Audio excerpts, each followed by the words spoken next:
प्यारे साथियों नमस्कार, मैं रोहित नागर आप सभी का आपके अपने YouTube चैनल नौकरी पक्की है में स्वागत करता हूं। प्यारे साथियों, आपको पता है दिल्ली पुलिस की 7,547 वैकेंसियां निकली हुई हैं और साथ ही ऐसा कोई डिपार्टमेंट नहीं है जहां इस बार वैकेंसियां ना हो। नौकरियों का साल है, इसलिए आप अपनी तैयारी को जबरदस्त रखें।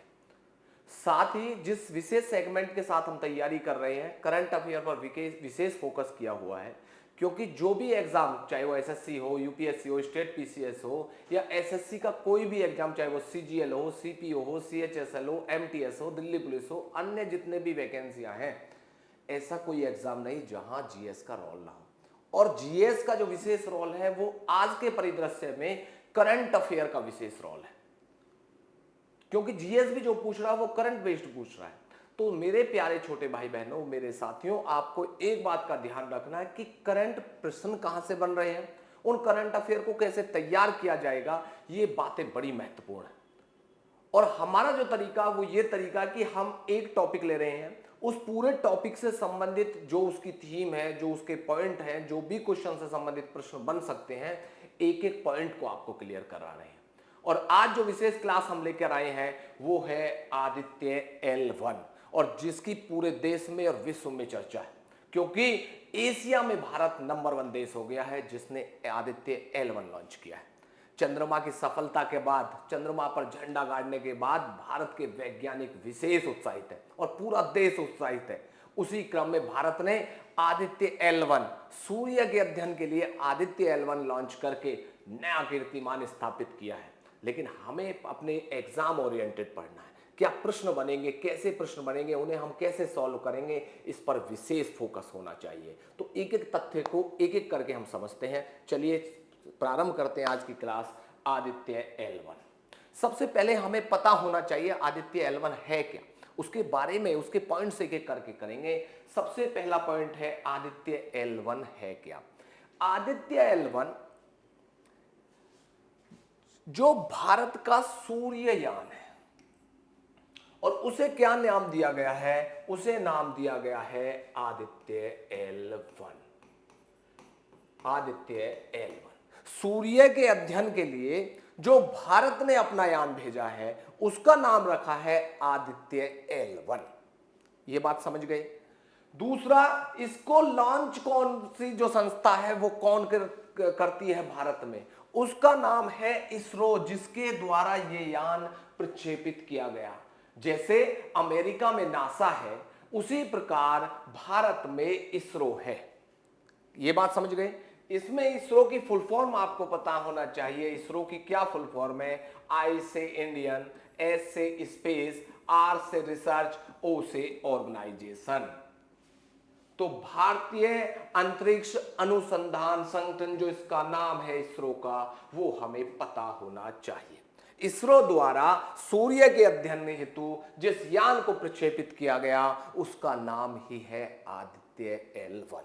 अगली बात, ये जो है सूर्य के अध्ययन के लिए, सन के अध्ययन के लिए, उनकी गतिविधियों के लिए, सौर मंडल के कोरोना ताप के लिए, सौर मंडल की जो जो तमाम पहेलियां हैं उनको सुलझाने के लिए, तमाम बातें जो हमें इस तथ्य से पता होने चाहिए, उनके अध्ययन के लिए ये यान प्रक्षेपित किया गया।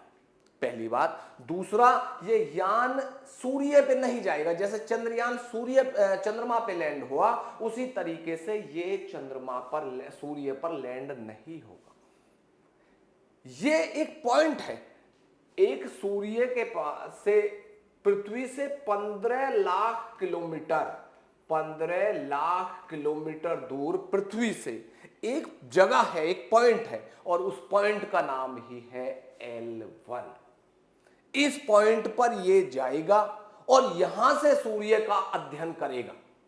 यहां ये पॉइंट जो है ये पार्किंग स्थल है, यहां पहुंच जाएगा। उसके बाद वहां से पिक्चर्स लेगा सूर्य की, उसके कोरोना की, उस सौरमंडल की, वो तमाम बातें जो पहेलियां बनी हुई है उनको सुलझाने का प्रयास करेगा। पिक्चर से हमारे यहां वैज्ञानिकों को भेजेंगे और वो फिर उस पर एनालिसिस करेंगे। अगला पॉइंट, ये लॉन्च कब हुआ, हमें ये सब चीजें प्रश्न के आजकल जो आ रहे हैं वो डेट से संबंधित, समय से संबंधित, वैज्ञानिकों से संबंधित, संस्था से संबंधित, रॉकेट लॉन्चर से संबंधित एक एक प्रश्न घुमा घुमा कर, चाहे सीजीएल का एग्जाम होगा वहां अलग प्रश्न आएगा, सीपीओ होगा तो वहां उस दूसरे पर पॉइंट ऑफ व्यू से प्रश्न दे देगा। तो हमें क्या है कि जो क्वेश्चन दिया हो उससे संबंधित जो पॉइंट्स है उसके हर एंगल से हमें प्रश्न पता होने चाहिए, ताकि हमारा कोई प्रश्न गलत ना हो, हमारा कोई क्वेश्चन गलत ना हो और हम नेगेटिव से भी बच सकें, क्योंकि नेगेटिव का भी बड़ा अहम रोल हो जाता है, कंपटीशन बहुत ज्यादा है। तो इसकी जो डेट है वो है 2 सितंबर 2023 को इस यान को लॉन्च किया गया। वो डेट क्या है, 2 सितंबर 2023। 2 सितंबर 2023 को आदित्य L1 को लॉन्च किया गया। कितना समय था, 11:50 इन द मॉर्निंग, 11:50 पर इसको प्रक्षेपित किया गया। कहां से किया गया, वो जगह क्या है, सतीश धवन अंतरिक्ष केंद्र श्रीहरिकोटा से। सतीश धवन अंतरिक्ष जो केंद्र है, सतीश धवन अंतरिक्ष केंद्र कहां पर है, श्रीहरिकोटा, और वो स्टेट कौन सा है, आंध्रा से इस आदित्य L1 को प्रक्षेपित किया गया। क्लियर है। अगला पॉइंट जो हमें पता होना चाहिए वो है किसके माध्यम से, किस रॉकेट लॉन्चर के माध्यम से, PSLV। आपको देखो इस तरह यहां पर PSLV लिखा ही होगा, C12, C14, C56, C57। तो इस तरीके से, या C54 यहां दे देगा। आपको इतने बारीकी से प्रश्न पूछ लेगा, इतने बारीकी से प्रश्न पूछ लेगा कि यदि आप थोड़ा भी कंफ्यूज रहे और आपने सही से प्रश्न पढ़ा नहीं, सही से समझा नहीं कि भाई PSLV होता क्या है, PSLV का काम क्या है, PSLV क्या करेगा, तो अगर आपको नहीं पता तो प्रश्न के गलत होने के चांस हो जाते हैं। इसलिए मेरा आपसे सिर्फ इतना अनुरोध है, जब भी कोई प्रश्न करें, जब भी कोई प्रश्न का अध्ययन करें या किसी सब्जेक्ट का अध्ययन करें या किसी टॉपिक का अध्ययन करें, तो पूरी तरीके से उसका एनालिसिस करते चलें, ताकि जब कर ही रहे हैं, जब समय उसमें दे रहे हैं, तो फिर हमारा यह दायित्व बन जाता है कि फिर यदि उससे कोई प्रश्न आया तो छूटना नहीं चाहिए, और साथ ही गलत तो होना ही नहीं चाहिए। एक एक एंगल को एनालिसिस कर लो, एक एक एंगल को पढ़ लो, ताकि कोई भी प्रश्न वहां से छूटने ना पाए, और छूटे भी तो वो छूटे जो आम लोगों से छूटा। अगर आपने, सब लोग सवाल कर रहे हैं और आपने वही प्रश्न गलत कर दिया, तो दोस्त फिर तो बड़ा टफ मामला हो जाएगा। इसलिए हमें तरीके से पढ़ना है, हमें कंपटीशन को फाइट करना है, और हमें इस बात पर भी ध्यान रखना है कि प्रश्न कोई आसान प्रश्न गलत नहीं हो जाना चाहिए। अगर आसान गलत होता है तो बहुत लोगों से पीछे आप हो जाते हैं। तो इसके सबसे बढ़िया मामला है C57 polar satellite launching vehicle जो है, सैटेलाइट जो लॉन्चिंग व्हीकल है उसका नाम है PSLV C57। C57 के माध्यम से इसको प्रक्षेपित किया गया। तो वो जो रॉकेट था जिसके से इसको लॉन्च किया गया, PSLV C57 C57 के माध्यम से इसे सूर्य के अध्ययन हेतु आदित्य L1 को प्रक्षेपित किया गया। फिर सुन लीजिए, 2 सितंबर 2023 को 11:50 पर सतीश धवन अंतरिक्ष केंद्र श्रीहरिकोटा आंध्र प्रदेश से PSLV C57 के माध्यम से, रॉकेट के माध्यम से इसे प्रक्षेपित किया गया। तो ये सब बातें हमको पता होनी चाहिए, ताकि कोई भी प्रश्न गलत ना हो। जो भी मैंने पॉइंट लिखा है, जो भी पॉइंट लिखा है, हो सकता है उसी पॉइंट से हूबहू प्रश्न आ जाए, या थोड़ा बहुत घुमा के आएगा, लेकिन बनेगा प्रश्न यहीं से। तो कोई भी प्रश्न आपसे छूटना नहीं चाहिए दोस्त। अगला पॉइंट, अब आपने इसरो का देखा कि इसरो एक संस्थान है जो हमारा अंतरिक्ष का जो अनुसंधान करता है। तो इसकी फुल फॉर्म क्या है, इंडियन स्पेस रिसर्च ऑर्गेनाइजेशन इसकी फुल फॉर्म है। इसका पूरा मतलब क्या है, पूरा मतलब क्या है, भारतीय अंतरिक्ष अनुसंधान संगठन। ये क्या है, अंतरिक्ष से संबंधित जो भी रिसर्च होती हैं वो सब कौन करता है, भारत में कौन सा संस्थान है, जैसे यूएस का कौन सा है, वो है नासा। उसी प्रकार हमारा इसरो है, और हमारे का नाम क्या है, भारतीय अंतरिक्ष अनुसंधान संगठन। इसके चीफ कौन है, इसके मेन मुकर्ता धर्ता कौन है, वो है S Somnath. S Somnath chief किसके हैं, इसरो। अगला पॉइंट कि 23 अगस्त को भारत में राष्ट्रीय अंतरिक्ष दिवस मनाया जाता है।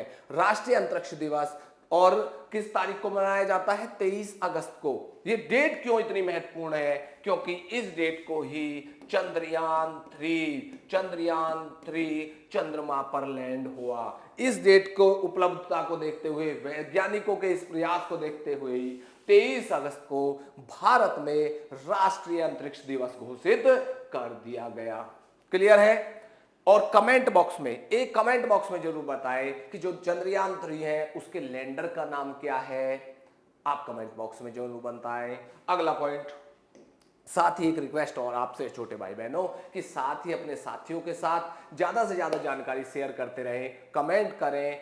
और उसका बेनिफिट ये होता है कि ये ज्यादा से ज्यादा बात आप जब शेयर करेंगे किसी के साथ, या लोगों को जो भी तैयारी कर रहे हैं उनको ज्यादा से ज्यादा लाभ इन चीजों का मिलना चाहिए। अगली बात कि भारत, जो इंडिया है, जो अपना भारत है, वो सूर्य के अध्ययन हेतु नंबर ऑफ कंट्री में 4th कंट्री बन गया है। कौन से नंबर का कंट्री बना है?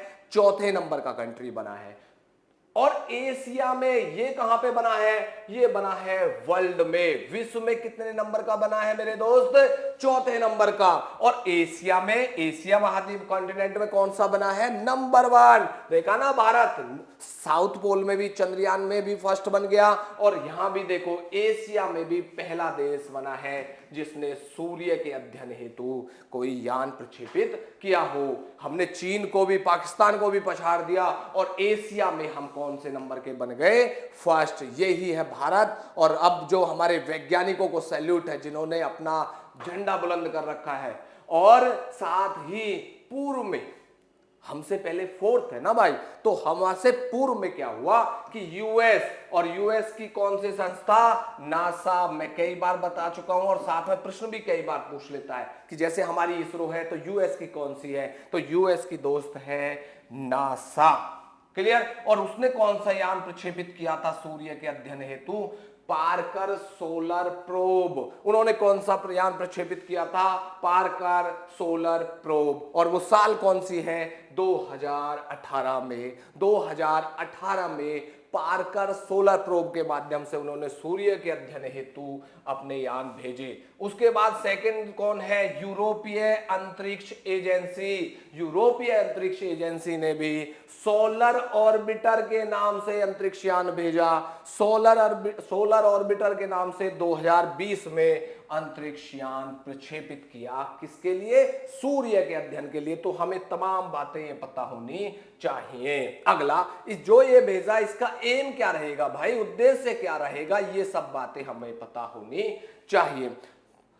सबसे पहला और महत्वपूर्ण पॉइंट है, ये सूर्य के अध्ययन हेतु भेजा गया है। सूर्य के अध्ययन की बहुत सी जानकारी जो है, सौर गतिविधियों के बारे में जो जानकारी है, सूर्य की जो अनसुलझी पहेलियां हैं जिनकी जानकारी हमें नहीं है, उन सभी जानकारियों को ये चित्रों के माध्यम से संगठन को भेजेगा, केंद्र को भेजेगा, अंतरिक्ष केंद्र जो है इसरो को भेजेगा। उन चित्रों के माध्यम से उनकी रिसर्च होंगी, एनालिसिस होंगी, और उससे हमें बहुत सा लाभ और जानकारियां मिलेंगी। तो सूर्य के अध्ययन हेतु इसका जो एम है, और साथ ही सौर मंडल रहस्य को जानने हेतु भेजा गया है। इसके जो एम है कि भाई ये भेजा क्यों गया, क्या काम करेगा वहां, हमें क्या लाभ मिलेगा, वो सारे एम और उद्देश्य क्या है? ये सूर्य का अध्ययन करेगा, सौर मंडल के रहस्यों को जानेगा कि भाई सौर मंडल के क्या क्या रहस्य हैं, उनकी जानकारी प्रोवाइड कराएगा। पृथ्वी पर सूर्य प्रभाव को जानने के लिए, भाई हमारा जो अर्थ है, सन के क्या क्या हमारे यहाँ इफेक्ट होते हैं, प्रभाव होते हैं, उन प्रभावों को जानने में भी मदद करेगा। और वास्तविक सौर जो गतिविधियां हैं, जो सौर की जो गतिविधियां हैं, उनके रहस्यों को भी जानने में यह हमारा मदद करेगा। ये इसके मूल उद्देश्य हमने आपको बतलाए। साथ ही नेक्स्ट, इस जो आदित्य L1 है, आदित्य L1 है, इसके बारे में कुछ महत्वपूर्ण पॉइंट्स है, वो हमको पता होने चाहिए। प्रश्न बनता है कितनी लागत आदित्य L1 के लिए, कितनी लागत? वो है 400 करोड़। कमेंट बॉक्स में बताएं चंद्रयान 3 की कितनी लागत थी, चंद्रयान 3 की कितनी लागत थी, एक बार कमेंट बॉक्स में जरूर बताएं। लागत कितनी? 400 करोड़। दूसरा प्रश्न, प्रतिदिन कितनी पिक्चर्स भेजेगा? तो 1440 पिक्चर्स ये हमें डेली सेंड करेगा। और क्या पॉइंट L1 में स्थापित किया जाएगा? आदित्य L1, समझे ना? इस L1 का भी अपना मतलब है, L1 का भी अपना मतलब है, मैं अभी समझाऊंगा आपको। पॉइंट L1 में स्थापित किया जाएगा। आदित्य L1 जो है उसमें 7 कुल 7 पेलोड लगे हुए हैं। उसमें कितने हैं टोटल? 7। और ये कितने दिन में स्थापित हो जाएगा? कब हुआ है? 2 सितंबर 2023 को। और पहुंचेगा 125 दिन इसको टाइमिंग लगेगी। 125 दिन के बाद ये L1 पॉइंट पर स्थापित हो जाएगा। अगला पॉइंट, अब प्रश्न है, आपने देखा होगा कि L1 की बड़ी चर्चा हो रखी है हर जगह। आदित्य सिंपल नहीं बोलते, आदित्य L1 बोलते हैं, आदित्य L1 26 नहीं बोलते। तो इस L1 का मतलब क्या है, ये बात हमको जरूर पता होनी चाहिए। ये भैया L1 जो है ये भाई एक पार्किंग पॉइंट है। जैसे ये सन है ना, ये यहां पर एक पॉइंट है, और ये मान लो आपकी अर्थ है। ये क्या है? ये अर्थ है, ये सन है, और ये भैया L1 पार्किंग पॉइंट है एक तरीके से। L1 कुल जो है टोटल कितने हैं? L जो पार्क वो है total 5। L1, L2, L3, L4 और L5 कुल 5 है। उन्हीं पॉइंटों में एक है L1। और इसकी बड़ी महत्वपूर्ण हमारे लिए है, क्योंकि इस पॉइंट पे पार्क होने के बाद सूर्य के अध्ययन में बड़ी सहजता मिलेगी। बहुत आसानी से सूर्य ग्रहण के प्रभावों से ये दूर होता है। चुंबकीय जो आकर्षण बल है, सूर्य और पृथ्वी के बीच का जो आकर्षण बल है, उससे शून्य होता है। तो वहां बड़ा बेनिफिट इसको मिलने वाला है। तो हमारे पॉइंट ऑफ व्यू से L1 बहुत ही फायदे का मामला है, और हम इसी पॉइंट पे L1 पर ही यह हमारा स्थापित हो जाएगा। दूसरा, ये क्यों लैग्रेंज पॉइंट क्यों नाम पड़ा इसका? L का मतलब है लैग्रेंज पॉइंट, L1 इसका मतलब है भैया फ्रांस के साइंटिस्ट हैं, वैज्ञानिक, उनके नाम पर जोसेफी लुई लैग्रेंज, अंग्रेज से लैग्रेंज समझ लीजिए, जोसेफी लुई लैग्रेंज के नाम पर, उनके सम्मान में इस पॉइंट का नाम पड़ा लैग्रेंज। और 1 पॉइंट है तो L1, लैग्रेंज 1 या लैग्रेंज पॉइंट, या एक ये पार्किंग है, एक तरीके से पार्किंग स्थल है कि यहां जाकर हमारा आदित्य बल पार्क हो जाएगा, और सूर्य की जो भी गतिविधियां हैं, सौर की जो भी गतिविधियां हैं, उनको समझने में बड़ा मददगार होगा। पिक्चर लेगा, इसरो को भेजेगा, रिसर्च होंगी, और तमाम जानकारी हमको प्रोवाइड हो जाएंगी। तो अगला पॉइंट है पार्किंग बिंदु है, ये एक तरीके से कुल 5 बिंदु है इस तरीके के, L1, L2, L3, L4 और L5। और हमने जहां आदित्य L1 किया है, जहां पार्किंग है, हमारा जो सूर्ययान आदित्य जाएगा वो किस पॉइंट पे रहेगा? आदित्य L1 पॉइंट पर, लैग्रेंज पॉइंट 1 पर। प्रश्न बनेगा कि भाई L1 गया है, L2 गया है, L3 गया है, L4 पे गया है, तो हमारा है आदित्य L1। अगले प्रश्न आपको पता होने चाहिए L1 से संबंधित। ये एक पार्किंग बिंदु है, एक पार्किंग हो जाएगा और वहां से तमाम गतिविधियों का एनालिसिस करेगा। वह बिंदु है ये L1 वह बिंदु है जहां पर कोई वस्तु, जहां मान लो यहां पर पार्क कर दी, यहां वस्तु कर दी, तो यहां स्थिर हो जाएगी, और यहां से सन का, सूर्य की तमाम गतिविधियों की पिक्चर्स ये इसरो को कहां पर, पृथ्वी पर भेजती रहेगी। एनालिसिस इस यहां से उठाया, यहां भेज दिया, और इसका बेनिफिट होगा कि हमें सूर्य के अध्ययन की जो तमाम अनसुलझी पहेलियां हैं उनको समझने में बड़ी मदद मिलेगी, और आने वाले भविष्य के लिए बहुत कारगर सिद्ध होंगी। अगला पॉइंट है, यहां पर सूर्य और पृथ्वी के बीच में, सन और इनके बीच में, ये जो मान लो पॉइंट है यहां पे, इनका आकर्षण बल शून्य हो जाता है। और यहां का एक सबसे बड़ा बेनिफिट है, सन जो सूर्य ग्रहण होता है उससे भी यहां कोई प्रभाव नहीं होता, तो इसको काम करने में बड़ी सुविधा होती है। और जिसको सुविधा होगी तो ऑटोमेटिकली भारत को भी बड़ा लाभ मिलने वाला है। सूर्य ग्रहण का भी यहां इस पर कोई प्रभाव उस समय, उस प्रभाव से ऊपर है, और जो क्या मामला है वहां से तमाम जो भी एनालिसिस होगी वो भारत के बड़े काम की होने वाली है। अगला पॉइंट, इस बिंदु से सूर्य गतिविधियों और पृथ्वी पर इसके प्रभाव को बेहतर ढंग से समझा जा सकता है। क्या क्या फायदे हैं कि जब इस L1 पॉइंट का इतना लाभ है कि यहां से सूर्य गतिविधियां, जो भी सौर मंडल की गतिविधियां हैं सूर्य वाली, और पृथ्वी पर इसके प्रभाव को, कि भाई सन का हमारे यहाँ क्या प्रभाव है, पराबैंगनी किरणों का क्या प्रभाव है, सौर गतिविधियों का क्या प्रभाव है, प्रकाश का, लाइट का या उनका कितना प्रभाव है, वो तमाम बातें, तमाम एनालिसिस यहां से फायदे करेंगे। उन पिक्चरों के माध्यम से आने वाले भविष्य के लिए तमाम तरीके के रास्ते खुलेंगे और भारत के लिए बहुत ही लाभकारी, इसलिए इसकी चर्चा है और आपके एग्जाम पॉइंट ऑफ व्यू से भी ये बड़ा कामगार है। तो एक एक पॉइंट को तथ्यात्मक आप समझते रहे, साथ ही रिवाइज करते रहे और कोई भी प्रश्न गलत ना हो उसके लिए समग्र अध्ययन करते आप चलते रहे। इससे क्या बेनिफिट है, ईंधन की जो खपत है, कंज्यूम ऑफ एनर्जी है, ईंधन की खपत भी कम होती है। इसका सबसे बड़ा, इस पॉइंट पर ईंधन की खपत भी कम हो जाएगी। तो आदित्य L1 भी बहुत कारगर है। दूसरा, हमारे लिए इतना महत्वपूर्ण क्यों है? हमारे लिए क्यों महत्वपूर्ण है? क्योंकि सौर गतिविधियों की जानकारी इसके माध्यम से मिलेगी। अगर हमें उनसे संबंधित तमाम जानकारियां मिलेंगी तो हमें और एनालिसिस करने में भविष्य के लिए बड़ा कारगर सिद्ध हो जाएगा। सौर मंडल के बारे में, जो सौर मंडल की अनसुलझी पहेलियां हैं उनके बारे में बड़ा लाभकारी रहने वाला है। सूर्य के कोरोना ताप के बारे में बड़ा बहुत बेनिफिट हमें रहने वाला है, इसलिए बड़ा महत्वपूर्ण है। पराबैंगनी किरणें धरती पर क्या प्रभाव पड़ता है उनका, उनके बारे में भी रिसर्च करके देगा। तो भारत के पॉइंट ऑफ व्यू से ये बड़ा कारगर होने वाला है, इसलिए इसकी हर जगह तमाम पॉइंट ऑफ व्यू से, हमारे प्रश्न के लिहाज से भी, देश के लिए, वैज्ञानिकों के लिए, सभी के लिए बड़ा कारगर है। इसीलिए आप इसके एक एक पॉइंट को समझे, प्रश्न कहां से बनेंगे, एक एक तथ्यात्मक मैंने आपको यहां पर आपको तरीके से इसको समझाया। और भी कोई यदि आपकी मन में कोई प्रश्न है तो आप कमेंट बॉक्स में जरूर बताएं और ज्यादा से ज्यादा वीडियो को लाइक करें, शेयर करें, सब्सक्राइब करें। बहुत बहुत धन्यवाद। जय हिंद, वंदे मातरम।